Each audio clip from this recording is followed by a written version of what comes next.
دینه مخکې صحابه کې د دغه دوه صحابو د یو صحابیین له غونډه ارزش شو د دې وجه نه الله تعالی خبرداري ورکو چې اے خلکو دا شیطان چې دي تاسو دشمن دی نو تاسو د شیطان تابعداري مکوئ یعنی د خبره مه منئ ځکه دا شیطان چې دی تاسو ته کوم حکم کوي ناغه حکم به یا د بې حیایي وي یا به د ناروا وي نو بې حیایي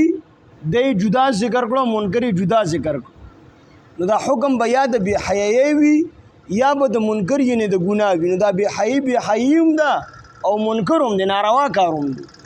نو د دې وجې نه دا جدا ذکر کو نو الله تعالی و چې دی کوم حکم تاسو ته کوي نو دا به د بې حیایي حکم او د منکر یعنی ناروا حکم وي د دې وجې نه د شیطان تابعداري مه کوئ صحابو نه چې کوم لعزش شو الله تعالی وفرمایل کو د الله تعالی فضل په تاسو باندې نه وي نو ستاسو دا ګناه به الله د لعزش به الله تعالی نو معاف کړي خدا د الله تعالی فضل او کرم او تاسو له توبې توفیق درکو او بیا د توبې د توفیق نه وروسته الله رب العزت ستاسو ګناه ختم کو هغه درته معاف کو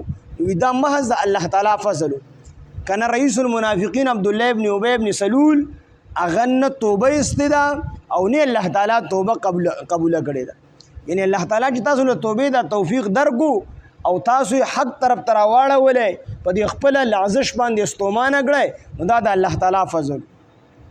مونږ او تاسو چې مسلمانان یو نو دا د الله تعالی فضل دی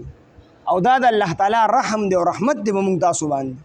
چې مونږ الله تعالی د مسلمانۍ توفیق راکړی دی د مور په غیږ کې او د مسلمانانو په معاشره کې او هیڅ قسمه تکلیف په نه دی موندلی او الله تعالی را د اسلام را نصیب کړلی یقینا چې دا د الله تعالی ډیر لوی فضل او ډیر لوی رحم او ډیر لوی رحمت ورنه زمونږ خپل خلک شته دي اعلی نسبونو والا لوی لوی خاندانونو والا په مال او دولت هم زمونږ نه خو په رنګ او قد او قامت هم زمونږ نه خو په هوښیارتیا او عقل باندې هم زمونږ نه خو خو الله تعالی موږ ته ایمان نصیب کړل نو دا د الله تعالی فضل په دې باندې لاک او کرور پیړي د الله تعالی شکر ادا کول پکار دي چې څوک الله تعالی وغواړي هغه پاکي یعنی الله تعالی ته پته ده چې دا کس ته پاکېدو قابل دی نو هغه کس الله تعالی په توبې سره پاک